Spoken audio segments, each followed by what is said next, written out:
My name is Andy. I own an insurance agency here in Metro Atlanta, and had an event occur in my office where one of my employees went into cardiac arrest. It was July 13th, about 9 o'clock in the morning. We were finishing up our normal team meeting in the conference room, running a little bit late. We normally finish right at 9 o'clock. That's because the phones go live at 9, and so we're usually back at our desk and go ahead and start fielding phone calls and making our morning calls and stuff of that nature. About 9:03, 9:05, as we were finishing going over the calendar, I looked across to the other end of the table and noticed the expression on one of my team members' faces that I'll never forget. When he suddenly just went into cardiac arrest with no sound, no warning, nothing at all. So I jumped up and called out his name. He didn't respond, so I ran to his side.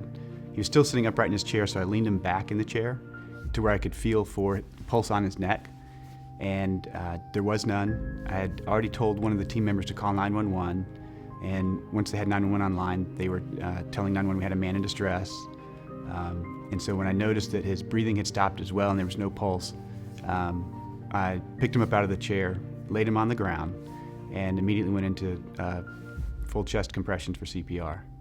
And I'll never forget the scene when the paramedics loaded him into the ambulance and the ambulance carted him off.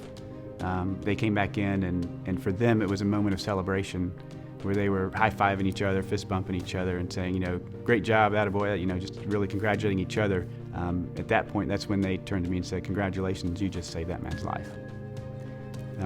So if you had to ask me as far as CPR, it was something that I had initially taken about 27 years ago. I continued to keep it updated over the years, so I knew what to do and had gone through it several times.